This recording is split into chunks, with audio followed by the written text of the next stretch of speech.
దేవునికి స్తోత్రం. హల్లెలూయా. రెండు చేతులెత్తి బిగ్గరగా దేవుని నామమున మహిమపరుద్దాము. హల్లెలూయా. దేవునికి స్తోత్రం. మంచిది ప్రియులారా, మన ప్రభువును రక్షకుడైన యేసుక్రీస్తు వారి నామములో మీ అందరికి కూడా నా హృదయపూర్వకమైన వందనాలు. అందరికి కూడా వందనాలు. మంచిది. మరి ఇంతవరకు చక్కగా మరి దేవుని నామాన్ని మరి పాటల ద్వారా మహిమపరిచుందాం. మరి అలాగే కొద్ది నిమిషాలు దేవుని వాక్యాన్ని కూడా విందాం. చూడండి, పరిశుద్ధమైన బైబిల్ గ్రంథంలో నుంచి ఎఫెసీయులకు రాసిన పత్రిక 1వ అధ్యాయము 13వ వచనాన్ని మనం చదువుకుందాం. Page number 173. కొత్త నిబంధన గ్రంథంలో రాయబడిన పుస్తకము ఎఫెసీయులకు రాసిన పత్రిక 1వ అధ్యాయము 13వ వచనం చదవండి.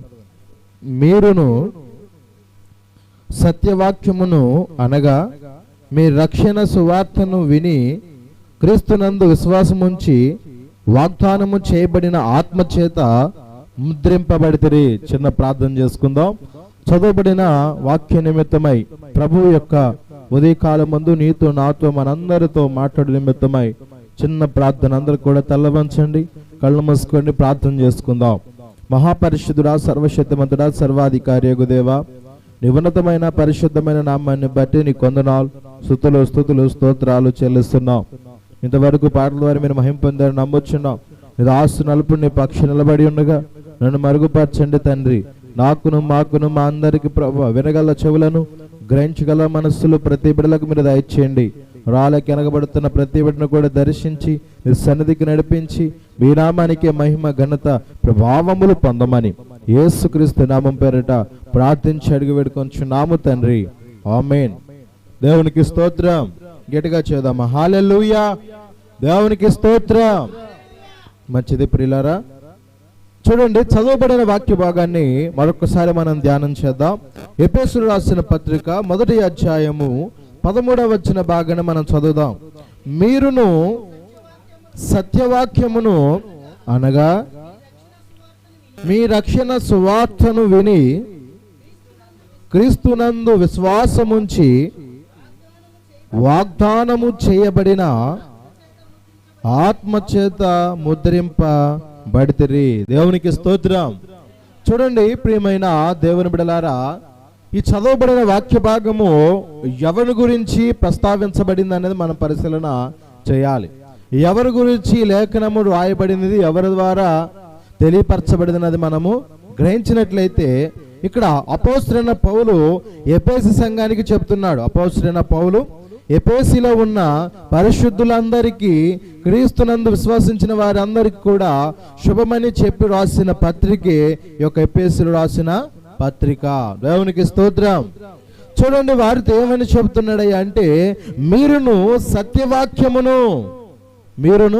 సత్యవాక్యమును అనగా మీ రక్షణ సువార్తను విని క్రీస్తునందు విశ్వాసముంచి వాగ్దానము చేయబడిన ఆత్మచేత ముద్రింపబడితిరి. చరిత్ర ప్రకారము ఒక ఎఫెసీ సంఘాన్ని మనం పరిశీలన చేస్తే ప్రియులారా, వీరు చాలా విగ్రహారాధన చేసేవారు. ఎఫెసీలు ఏం చేసేవారట? మునుపు విగ్రహారాధన చేసేవారు. జీవము లేని విగ్రహాలను మొక్కేవారు. జీవము లేని, ఏమండి, కనులుండి చూడలేనివి, చేతులుండి చాపలేనివి, కాళ్ళుండి నడవలేనివి, అర్థమవుతుందా, ముక్కుండి వాసన చూడలేనివి విగ్రహాలను ఏం చేసేవారట? ఎఫెసీ వారు పూజించేవారు, మొక్కేవారు, సాగిలపడి నమస్కరించేవారు. వీరు సత్యవాక్యము వీరికి తెలియలా, దేవుని వాక్యం ఏంటో తెలియదు, అసలైన దేవుడు ఎవరో తెలియదు, మాట్లాడే దేవుడు ఎవరో తెలియదు. కానీ వారు పూజ చేస్తున్న వారందరూ కూడా వీరే దైవములని, వీరే దేవుళ్ళని కొలిచేవారట. ఎవరు వీళ్ళు? ఎఫెసీలో ఉన్న వారందరూ కూడా ఇలా కొనసాగించే సమయంలో దేవుడు అపోస్తలుడైన పౌలు ఆ ప్రాంతానికి పంపించాడు. దేవునికి స్తోత్రం. ఒక దైవజనుడిని దేవుడు ఒక ప్రాంతానికి పంపించాడంటే ఎదును బట్టి పంపిస్తాడు తెలుసా? ఆయన సత్యవాక్యమును ఇతరులకు బయలుపరచమని. అందరూ చూడాలి, సత్యవాక్యాన్ని ఇతరులకు చెప్పాలి. ఏది వాక్యము, ఏది సత్యము, ఏవి అసత్యము అనేసి దైవజనుల నోట దేవుని వాక్కు నుంచి దేవుడు అనేక పట్టణాలలో, మారుమూల గ్రామాల్లో, అనేక దేశాల్లో దేవుడు తన దాసులను ఏర్పాటు చేయడము జరుగుతుంది. దేవునికి స్తోత్రం. కానీ కొందరు వీరిలో మనం గమనిస్తే సత్యవాక్యాన్ని చెప్పే బోధకులు ఈ రోజులు లేరని కూడా వాక్యాన్ని బట్టి మనం గమనించాలి.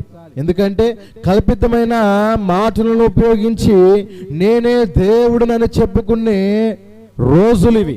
అర్థమవుతుందా? అంటే సత్యవాక్యానికి విలువ లేదు. అసత్యమైన మాటలు మాట్లాడే ప్రవచనం చేసే ప్రవచనాత్మకమైన మనుషులు చాలా మంది ఉన్నారు. విమర్శించాలని కాదు. ఇక్కడ మన అంశం ఏంటంటే సత్యవాక్య ప్రకారముగా నడిస్తే ప్రయోజనం ఏంటి వినాలి. సత్యవాక్య ప్రకారంగా మనము నడిస్తే ప్రయోజనం ఏంటి మన టాపిక్. చాలా మంది సత్యవాక్యం ఏం చేస్తున్నారు, వినలేకపోతున్నారు. వాక్యంలో ఉన్నది ఉన్నట్లు చెబితే ఏం చేయలేకపోతున్నారంటే ప్రజలు వినలేకపోతున్నారంట. మరి వేటిని వింటున్నారు? వేటిని వింటారు చెప్పండి, చెప్పండి. వేటిని వింటున్నారట? వాక్యం చెబుతుంది. కల్పనా కథల వైపు తిరుగుతున్నారట. కల్పనా కథల వైపు కై కట్టుకొని ఏమండి ఒక సంతోషంగా ఆర్భాటంగా దేవుని నామానికి అవమానపరిచే క్రియల ద్వారా ప్రజలు సంతోషపడుతున్నారే తప్ప అసలు వాక్యమేముంది, వాక్యములో దేవుడు ఏమంటున్నాడు, దేవుడు మనకి ఏ సందేశాన్ని ఇస్తున్నాడు అనేసి ఏ ఒక్క నరుడు మాత్రం ఈ విషయాన్ని గ్రహించలేకపోతున్నాడు. అలా చెప్పుకొని నేను వాక్యాన్ని అనుసరిస్తున్నామని చెప్పుకున్నా కూడా మనల్ని మించిన దౌర్భాగ్యులు మరొకరు ఉండరనే విషయాన్ని కూడా మీకు జ్ఞాపకం చేస్తున్నా. దేవునికి స్తోత్రం. అందుకు అపోస్తలుడు పౌలు ఎఫెసు సంఘానికి చెప్పి అంటాడు, ఇదిగో మీరు నిజమునకు దేవుళ్ళు కాని వాటికి మీరు మ్రొక్కుతున్నారు. అసలైన దేవుడు ఉన్నాడు. మీరు కొలిచే ప్రతి ఒక్కరు కూడా మీ చేతి ద్వారా చేయబడిన శిల్పాలే తప్ప వాటంతటా అవి వచ్చినవి కావు అని వారి చెప్పగానే వాళ్ళలో తెలియని ఒక ఆలోచన కలిగింది. ఏంటా, ఇన్నాళ్ళు మనం గ్రుడ్డిగా మొక్కాము, ఇన్నాళ్ళు గ్రుడ్డిగా మనం సేవించింది ఈ బొమ్మలనా, ఈ జీవములేని విగ్రహాలనా అని వారికి ఏం కలిగిందట? వారిలో వారికి సంభాషణ కలిగి, ఏంటా ఈ పౌలు గారు చెప్పేది ఏదో ఒక రకంగా ఉంది, అసలుకి ఈయన చెప్పే దేవుడు మనలాంటి విగ్రహారాధన దేవుడేనా లేక నిజమైన దేవుడని వారు ఏం చేయడం మొదలు పెట్టారంట అండి? లేఖనాలను పరిశీలన చేయటము మొదలు పెట్టారు. అసలు చెప్పే ఈ పౌలు గారు అసలు వేదాల్లో ఉన్నాయా అంటే తిరగేస్తే నిజమైన దేవుడు కన్యక గర్భాన్ని లోకానికి వస్తాడని వేదాల్లో కూడా చూసి అయితే ఏననేమో ఇప్పుడు దాకా మనము ఏం చేసాము, గుడ్డితనంలో ఉన్నాం. అందుకే వాక్యం చెప్పింది ఏమని తెలుసా? యుగ సంబంధమైన దేవతట మనోనేత్రమునకు ఏం కలగజేసిందట? గొడ్డుతనము కలగజేసింది. దీన్ని బట్టి మీకు చెప్పేది ఏంటంటే ప్రియులారా, చూసామని చెబుతూనే, వాక్యం విన్నామని చెబుతూనే ఏం చేస్తున్నారంటే మనం అందరూ కూడా గుడ్డి వాళ్ళలాగానే ఉన్నాం, అసత్యములోనే ఉన్నామని దీన్ని బట్టి తేటగా మనకు దేవుడు మాట్లాడుతున్నాడు. కనుక వారికి ఇలా వివరిస్తూ చెబుతుంటే వారందరూ కూడా సత్యవాక్యమును ఏం చేశారట? అంగీకరించారు. దేవునికి స్తోత్రం. ఏం చేశారట? సత్యవాక్యమును అంగీకరించినట్లు మనము చూస్తున్నాం. చూసారు కదా, మీరును సత్యవాక్యమును అనగా మీ రక్షణ సువార్తను విని, ఈ సత్య వాక్యము మనకి ఏం కలగజేసింది? ఇందాకే చెప్పా, ఈ సత్యవాక్యము వలన ప్రయోజనం ఏంటి? ఈ సత్యవాక్యము వలన ప్రయోజనము ఏంటి? ఈ వాక్యము గురించి మనం ఇంకా లోతుగా పోతే అసలు వాక్యము ఎవరై ఉన్నారు చెప్పండి? వాక్యం ఎవరై ఉన్నారు? ఆది యందు వాక్యముండెను, వాక్యము దేవుని యొద్ద ఉండెను, వాక్యమే దేవుడై ఉండెను. దేవునికి స్తోత్రం. ఇప్పుడు మనం వింటున్న ఈ మాటలు ఎవరి మాటలు? దేవుని మాటలు. అంటే దేవుడే మనతో మాట్లాడుతున్న మాటలు. దేవునికి స్తోత్రం. అంటే ఇక్కడ సత్యవాక్యము ఆయన చెప్పాడు, నేనే చెప్పాను. ఏం చెబుతున్నాడు? యేసు చెప్పాను, నేనే మార్గమును, నేనే సత్యమును, నేనే జీవమని చెప్తున్నాడు. అంటే సత్యము చెప్పేది ఆయనే, సర్వసత్యములు నడవమని చెబుతుంది ఆయనే. కానీ నడిచేవారు మాత్రము కనుమరుగైపోతున్నారు. నడిచేవారు మాత్రము కానరాట్లేదు. చూసారా ప్రియులారా, ఎంత విషాదమో, ఎంత ఘోరమో ఆలోచించేయండి. యొక్క ఉదయకాల సమయమున దురద చెవులు గలవారయ్యట ఏం చేస్తున్నారంటే కల్పనా కథల వైపు తిరుగుతున్నారు అనేసి భక్తుడైన పౌలు ఒక చోట రాస్తాడు ఈ మాట. నిజమే, ఈరోజు ప్రతి ఒక్కరిని చూడండి, ఎవరినైనా చూడండి, దురద చెవు కలిగిన వారై ఉండి ఇలాంటి వాక్యాలు వినబడినప్పుడు చెవులు మూసుకునే వాళ్ళు ఉన్నారట. నిజమే కదా? సత్యవాక్యం మన చెవులో పెడుతుంటే ఏం చేస్తున్నారు? ఖండించే వాక్యము మన చెవులో పెడితే ఏం చేస్తున్నారు? బుద్ధి చెప్పే వాక్యము మన చెవులో పెడితే ఏం చేస్తున్నారు? దైవజనుడు మంచోడే కాదు, అసలు అలా చెప్తాడేంటి అండి, ఆయన సేవకుడు చూడు ఎలా చూస్తున్నాడు, ఆయన ఎలా చెబుతున్నాడో చూడు అనేసి చెప్పేదే కాక విశ్వాసాన్ని వారి కళ్ళు నిరీక్షణ ఏం చేస్తున్నారు? ఇలాంటి మాటల ద్వారా పాడు చేసుకుంటున్నారు. అర్థమవుతుందా ప్రియులారా? ఉన్నది ఉన్నట్లు చెబితే ప్రజలకు ఎక్కట్లేదట. ఏం చెప్పాలట? ఏం చెప్పాలంటయ్యా? లేనిపోయిన మాటలు చెప్పాలి. అర్థమవుతుందా? పనిమాల వారి కోసం కూడా ఏం చేస్తున్నారంట? బోధకులను ఏర్పాటు చేసుకున్నారని కూడా లేఖనాలు చక్కగా ఉంది మాట. ఇవన్నీ కూడా చదువుతున్నామే కానీ అమ్మో ఎంతలా ఉందని ఇప్పుడు అనుకుంటున్నావు. చదివేటప్పుడు మాత్రము ఆ జ్ఞానమే ఉంటల్లా, చదివేటప్పుడు ఆలోచనే రావటం. మరి ఎలా చదువుతున్నావు వాక్యాన్ని, ఎలా గ్రహిస్తున్న వాక్యాన్ని? ఎఫెసు సంఘస్థులు ఏం చేశారు, దశలోని సంఘస్థులు ఏం చేశారయ్యా అంటే అపోస్తలుడైన పౌలు చెప్పిన లేఖనాలు అలా లేఖనాల్లో ఉన్నాయో లేవో అని దినదినము దాన్ని ఏం చేశారట? చదువుతున్నారట. దేవునికి స్తోత్రం. కాబట్టి మనము చదవాలి. ఈ కడవరి దినాలలో గుడ్డెత్తు చెల్లబడినట్లు కాదు, ఎవరైనా చెబుతున్న మాటలు ఊరికి నమ్మినట్లు కాదు. మన లేఖనాల్లో ఉన్న మాటలు, పరిశుద్ధమైన బైబిల్ గ్రంథంలో ఉన్న మాటలు ఆ సేవకుడు చెబుతున్నాడా, ఆ వ్యక్తి చెబుతున్నాడా, ఆ స్త్రీ చెబుతుందా, ఆ పురుషుడు చెబుతున్నాడా, మీ బిడ్డలు చదువుతున్నారా లేదా అని మీరు ఏం చేయాలంటే పరిశీలన చేయడం చాలా అవసరం. ఈ కడవరి దినాల్లో చాలా అవసరం. ఇది గమనించాలి ప్రియమైన దేవుని బిడ్డలారా. కనుక ఈ సత్యవాక్యము వినడం వల్ల మనకు కలిగే ప్రయోజనం ఏంటి అంటే ఒకటి రక్షణ కలిగిద్ది. దేవునికి స్తోత్రం. ఏం కలిగిద్దట? రక్షణ కలిగిద్ది. లుదియా మీకు తెలుసు ప్రియులారా, తూతైర పట్టణస్తురాలు లుదియా. ఆమె ఉదారంగుప్పుడు అమ్ముకుంటూ తన జీవనోపాధిని కొనసాగిస్తున్న సందర్భం మీ అందరికి తెలిసిన విషయమే. కానీ నేను ఎందుకు ఈ విషయాన్ని మీకు చెప్తున్నానంటే ఆమెకు ఎప్పుడు రక్షణ కలిగింది, ఆమె కుటుంబానికి ఎప్పుడు రక్షణ కలిగిందయ్యా అంటే సముద్ర తీరాన పౌలు గారు వాక్యము చెబుతున్నారన్న సంగతి ఆమె చెవిని పడి ఏం చేసిందంట? తన వ్యాపారాన్ని పక్కన పెట్టేసి ఏం చేసింది? ఆ సముద్ర తీరాన జరగనున్న ఆరాధనలోకి పాల్గొన్న స్త్రీగా ఆమెను మనము చూస్తున్నాం. ఎప్పుడైతే ఆమె పని పక్కన పెట్టేసేసి ఆ పౌలు గారు చెప్పే వాక్యమును ఎద్దుకు వచ్చిందో, వాక్యము విందో, అప్పుడు ఆమె హృదయం ఏం చేయబడింది? చెప్పండి, ఏం చేయబడిందంట? వాక్యం ఏం చెప్తుంది? వినుట వలన, చెప్పాలా, వినుట వలన విశ్వాసము కలుగును. లుదియాకి ఆ వ్యాపారము చేస్తే, వ్యాపారం చేసుకుంటూ ఉంటే విశ్వాసం కలిగేదా? ఆమెకు రక్షణ కలిగేదా? తన కుటుంబాన్ని రక్షించుకునేదా? రక్షించుకునేదే కాదు. దేవుడు ఏర్పాటు చేసిన దినాలలో ప్రత్యేకమైన రోజు పునరుద్ధానమైన రోజు.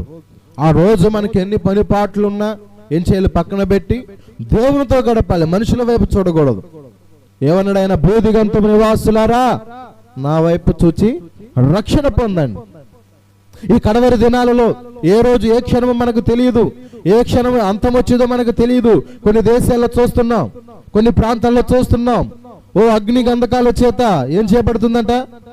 కాల్చివేయబడుతున్నది. దేనికి కాల్చివేయబడుతుందంట? అవి దేవుడు లేడు, నేనే దేవుళ్ళని చాలా మంది గర్వించడం వలన ఆ ప్రాంతం ఏమైపోయిందట? నేలమట్టం అయిపోయినట్లు కూడా మన వార్తల్లో కూడా చూస్తున్నాం. అందుకని రేపేమి సంభవించడం మీకేమీ తెలియదు. అందుకే మీరేం చేయాలి? ఆయన వైపు చూడండి. అమ్మా, అర్థమవుతుంది? ఆయన వైపు చూసి రక్షణ పొందండి. ఇంకా మార్పు లేని వారు, రక్షణ పొంది మారు మనసు లేని వారు చాలా మంది మనలో ఉన్నారు. గమనించి ఈ కడవరి దినాల్లో వాక్యము చెప్తున్న సత్యము నేనేం చెప్తున్నాడు, ఆయన ఏం చెబుతున్నాడు, ఆ సత్యము ఏంటని మీరు గ్రహించే శక్తి మీకు కావాలి అంటే ఇలాంటి మాటలు వింటేనే ఆ సత్యం మనము గ్రహించగల శక్తిని దేవుడు మనకు అనుగ్రహిస్తాడు. దేవుని నామానికి స్తోత్రం.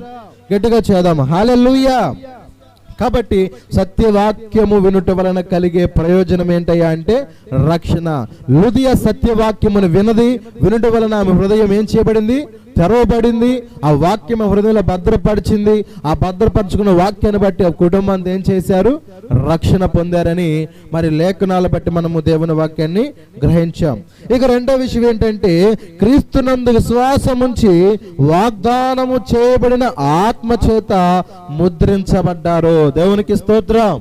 దీన్ని బట్టి అపోస్తలుడు పౌలు చెప్తున్న చక్కని మాట ఏంటయ్యా అంటే, మీరు విగ్రహాలను పూజించే సమయంలో మీకు ముద్రణ కలగలేదు, ఆత్మచేత మీరు ముద్రించబడలేదు. ఎప్పుడు మీరు ముద్రించబడ్డారయ్యా అంటే చెప్పాలి, ఆ సువార్తను, ఆ రక్షణ సువార్తను వినుటను బట్టి మీకు కలిగినదేంటి? క్రీస్తునందు విశ్వాసం మీకు కలిగింది. దీని వలన వాగ్దానము చేయబడిన వారుగా మనము అంగీకరించబడ్డాము. దేవునికి స్తోత్రం. వాగ్దానము చేయబడిన వారిగా మనము అంగీకరించబడ్డామని దేవుడు లేఖనాల ద్వారా మనతో యొక్క ఉదయకాలం ముందు మనతో మాట్లాడుతున్నాడు. కనుక ప్రియమైన దేవుని బిడ్డలారా, ఆత్మచేత ముద్రించబడే వారిగా ఉండాలి. ఆత్మచేత ముద్రించబడే వారిగా ఉండాలి. ఏ చేతట? ఏ ఆత్మచేత? పరిశుద్ధ ఆత్మచేత మనము ముద్రించబడే వారమై ఉండాలి. ఎందుకు ముద్ర చెప్పండి? ఎందుకు ముద్ర? కొన్ని వ్యాపారాలకు, కొన్ని చేసే పనిపాట్లకు గవర్నమెంట్ వారు సీలేస్తారు, ముద్ర వేస్తారు. ఎందుకని? దీని వలన ప్రజలకు నష్టం జరుగుతుందని ఏం చేస్తారు? వారు ముద్ర వేస్తారు. ఆ ప్రింట్ వేస్తే ఆ కొట్లు తెరవటానికి వీలు లేదు, తెరిస్తే వారిపైన కఠిన చర్యాకార్యాలు జరుగుతాయి.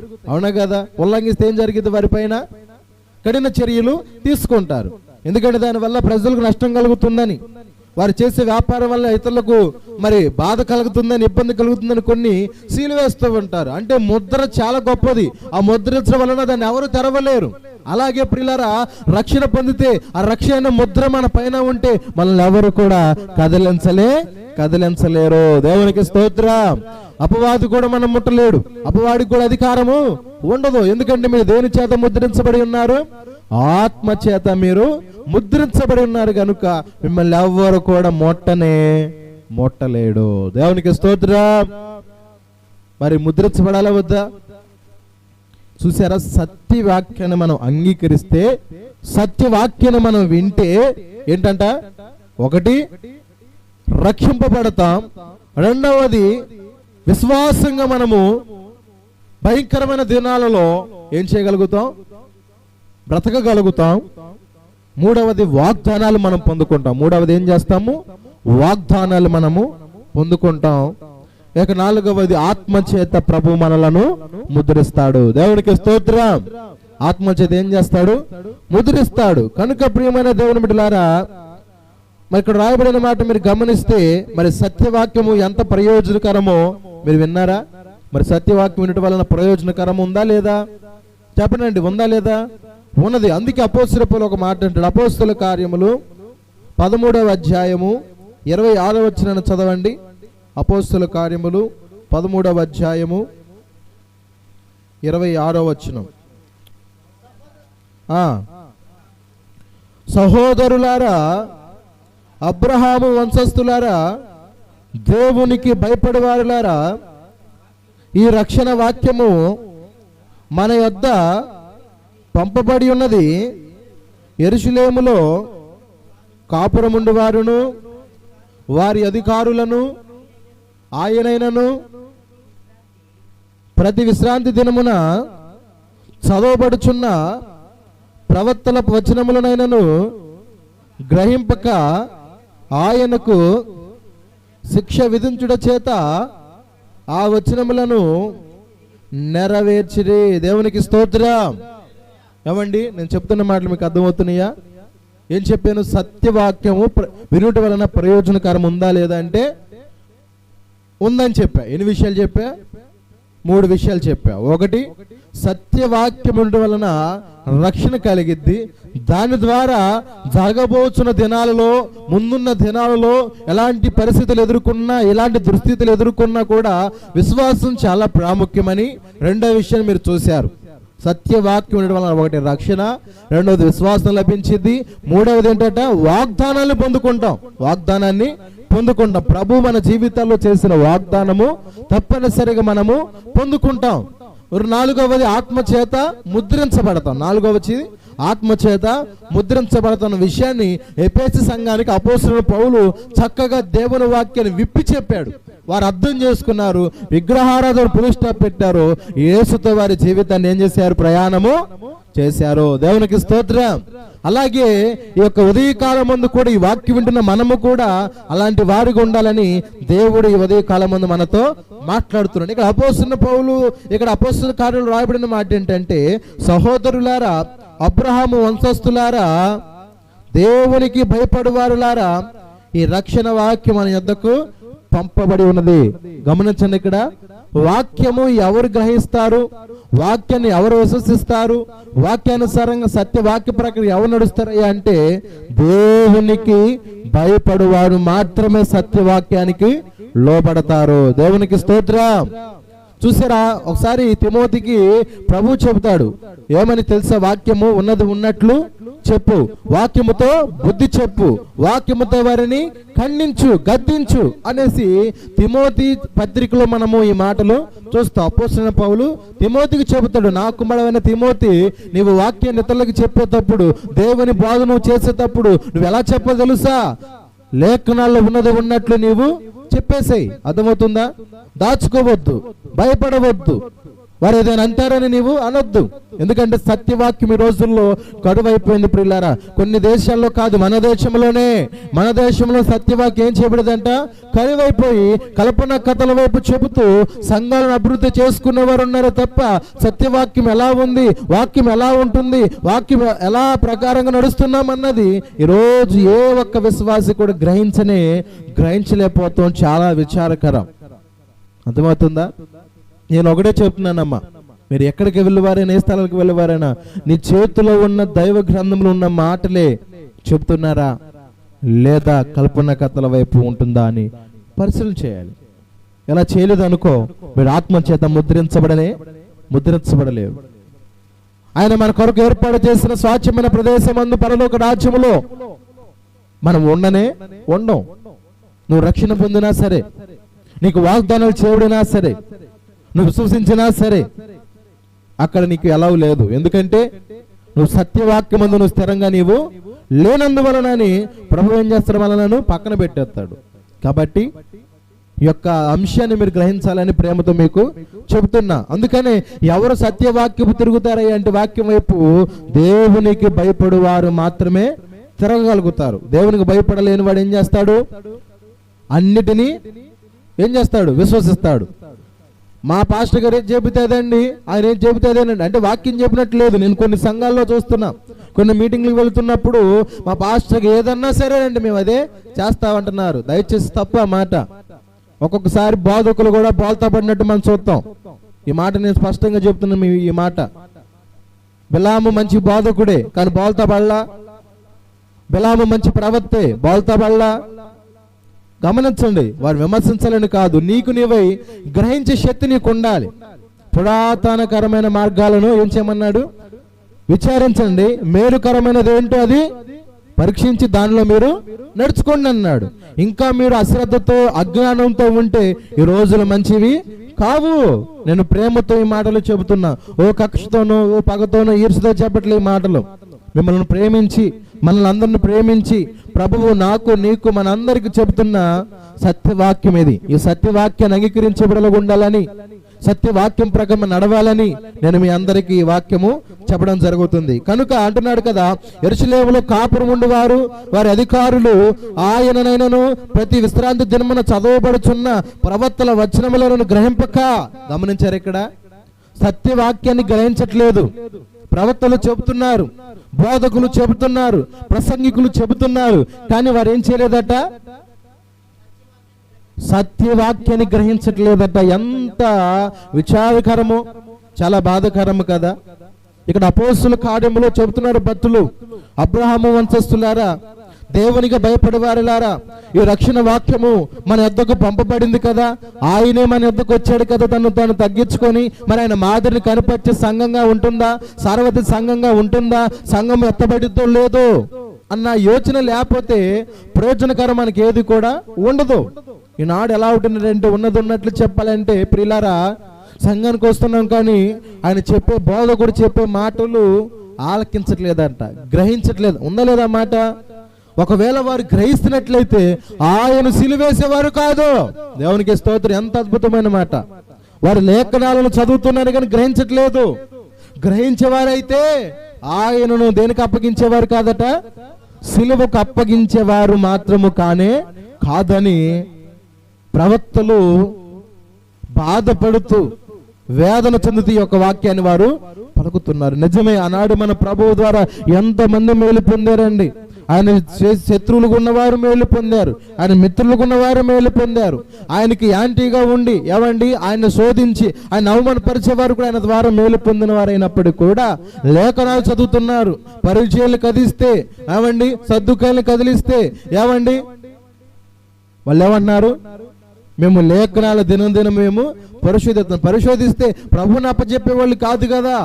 వాళ్ళ గురించి కదా అడుగుతున్నా. ఈరోజు నీ గురించి నేను అడుగుతున్నా. నువ్వు వాక్యాన్ని వినేదానివైతే నోటి ద్వారా పాపము చేయకుండా జాగ్రత్త పడతావు కదా. నువ్వు వాక్యాన్ని అంగీకరించేదానివైతే ఆ వాక్యం నీలో భద్రపరుచుకునే వాడిగా నీవు ఉంటే ఆ వాక్యం మనకు భయాన్ని కలగజేసి పాపము చేయకుండా మనం నిలబెట్టేది కదా అని అడుగుతున్నా. అంటే వాక్యాన్ని వింటున్నాం, విడిచిపెడుతున్నాం. పౌలు అందుకే అంటాడు ఈ మాట, విన్నదాని యందు మీరు విశేష జాగ్రత్త కలిగి జీవించమంటాడు. కాబట్టి మీ సంఘాల్లో కావచ్చు, ఇక్కడ చేరి కూడా వచ్చిన మనమైనా కావచ్చు, అందరు కావచ్చు, వినేదాని విషయాల్లో విశేష జాగ్రత్త చాలా అవసరమని దేవుడు మనల్ని ప్రేమించి యొక్క ఉదయకాలం ముందు మనతో మాట్లాడుతున్నాడు. చూశారు కదా, ప్రతి విశ్రాంతి దినం అంటే ప్రతి ఆదివారం రోజున, ప్రతి శనివారం రోజున జరుగుతున్న ఆరాధన నియమాల విషయాలలో చదవబడుచున్న ప్రవక్తల వచనములు నేను గ్రహింపక ఆయనకు శిక్ష విధించుట చేత ఆ వచనాలను నెరవేర్చారు. చూశారు కదా, గ్రహించట్లేదు. అంటే సత్యవాక్యాన్ని ప్రజలు ఏం చేయలేకపోతున్నారు, గ్రహించలేకపోతున్నారు. గ్రహించలేకపోవడం ఒక ఎత్తు అయితే, గ్రహించకుండా ఏమంటున్నారంట, ఏంటండి పద్దాలకి ఈ గోల, మాకు ఈ వాక్యం ఎందుకు నమ్మాలండి, ఈ వాక్యం ఎందుకు మేము చేయాలండి, మాకు అవసరం అండి. చెవులు మూసుకుంటున్నారట కొందరైతే కొందరు ప్రదేశాల్లో తలుపులు కూడా మూసేసుకున్నారంట. అలాంటి దేశాలకు ఉగ్రత వచ్చినప్పుడు తలుపులు తెరిచి ప్రవక్తలు పిలుస్తున్నారంట, మా కొరకు వాక్యాన్ని చెప్పయ్యా. ఎవరు చెబుతారు నీకు వాక్యాన్ని? అవకాశం ఉన్నప్పుడు, సమయం ఉన్నప్పుడు ప్రభుత్వ గడపమంటే రాలా. నువ్వు సమయం పోయినాక, ఉగ్రత రామి మీదకి వచ్చినాక, నెత్తిపోయిన అగ్ని కందకాల గుదించబడినాక అయ్యో తలుపు దిగి మేము వస్తామంటే, ఆ భయంకరమైన నోవాహు దినాల్లో కూడా ఎవరైనా విన్నారండి? పాడైపోయేటప్పుడు, నశించిపోయేటప్పుడు, మునిగిపోయేటప్పుడు నోవాహా ఏం చేయాలంటున్నారు? తలుపు తీయటానికి నా చేతుల్లో ఉందా తాళం? ఎవరి చేతుల్లో ఉంది? దేవుని చేతుల్లో ఉంది. ఆయన ఇచ్చిన అధికారం ఏంటి తెలుసా? నేను తీసిన తలుపు ఎవరు వేయలేరు, నేను వేసిన తలుపు ఎవరు. అలాంటి అధికారం దేవుడు దైవదాసులకు ఇచ్చాడు, పేతురుకి ఇచ్చాడు. అలాంటి వాగ్దానం అర్థమవుతుందా ప్రియులారా? అలాంటి వాగ్దానాన్ని బట్టి మీరు గమనిస్తే దైవజనులు చెప్పే వాక్యం బైబిల్లో ఉన్నట్లు చెబుతున్నప్పుడు దాన్ని గ్రహించండి. ఆ వాక్యం మనకు ఒకసారి గద్దించిద్ది. ఆ గద్దించిన గల కారణం ఏంటో తెలుసా? తండ్రి బహుగా ప్రేమించిన కుమారుని ఏం చేస్తాడట? గద్దిస్తాడట. అలాగే ప్రేమించిన మనల్ని వాక్యం చేత గద్దిస్తాడు, ఖండిస్తాడు, బుద్ధి చూపుతాడు, ప్రేమను చూపుతాడు. అర్థమవుతుంది కదా? కాబట్టి నేను యొక్క ఉదయకాలం ముందు మనతో ప్రభు చెప్తున్న మాట ఏంటి అని మీరు గమనిస్తే, సత్యవాక్యముడు వలన ప్రయోజనం ఉందా లేదా? ప్రయోజనము ఉంది. 4 విషయాలు మీకు చెప్పా. 5వ విషయం ఏంటంటే గ్రహించలేకపోతున్నారని కూడా చెప్తున్నా. గమనించి గ్రహించి ఈ రోజు నుంచి, ఈ క్షణము నుంచి సత్యవాక్యానికి దేవుడు మీ అందరి చెవులను తెరవజేయునుగాక. వాక్యములో ఉన్న ప్రతి వాక్యానుసారంగా దైవజనులు చెప్పే ప్రతి వర్తమానాల ద్వారా మీరు వాక్యానుసారంగా జీవించే వారిగా ప్రభు మిమ్మల్ని స్థిరపరచునుగాక. కనుక ప్రియమైన దేవుని బిడ్డలారా, ఇక నుంచి మీరు కళ్ళు, చెవులు వాక్యం వినబడుతున్నప్పుడు ఆ తప్పుకు తిరిగే లక్షణాల నుంచి ప్రభు మిమ్మల్ని విడిపించి సర్వసత్యము మిమ్మల్ని అందరూ కూడా ప్రవేశించునుగాక. ప్రార్థన చేసుకుందాం. ఈ గొప్ప సందేశమును దేవుడు వెనుకల్లో దీవించి మిమ్మల్ని అందరిని కూడా ఆశీర్వదించునుగాక. ఆమేన్. ప్రార్థన. మహాగణుడా, సర్వశక్తిమంతుడా, సర్వాధికారియగు దేవా, నీ ఉన్నతమైన పరిశుద్ధమైన నామాన్ని బట్టి నీ కొందనాలయ్యా. నిజమే ప్రభువా, ఈ భయంకరమైన రోజుల్లో, ఈ కడవరి దినాల్లో నా తండ్రి సత్యవాక్యమును అంగీకరించగా నా తండ్రి కల్పన కథల వైపు దొరద చెవు కలిగిన వారై బోధకులు ఏర్పాటు చేసుకున్నారని ప్రభువా లేఖనాల ద్వారా మీరు మాట్లాడిన మాట నిజమే ప్రభువా. ఈ కాలంలో జరుగుతుంది నా తండ్రి. ఈ భయంకరమైన దినాల్లో ప్రభువా ఏ విశ్వాసులు ఎలా గ్రహిస్తున్నారో తెలియట్లేదు, కానీ నీ చేతులకు నీ సేవకుడిగా భారముతో బాధ్యత నేను మొరపెడుతున్నానయ్యా. ఒక్కసారి ప్రతి విశ్వాసిని, ప్రతి క్రైస్తవుని చేతులకు అప్పచెప్తున్నానయ్యా.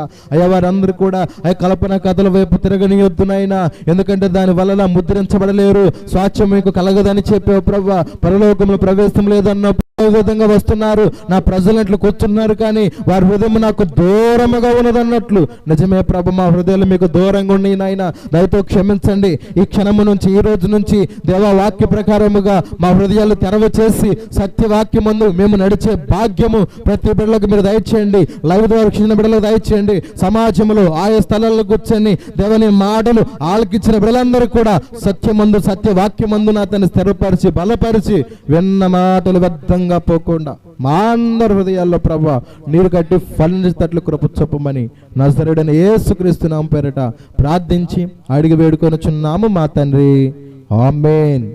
అందరికి వందనాలమ్మా, అందరికి వందనాలు. దైవ స్వరూపీ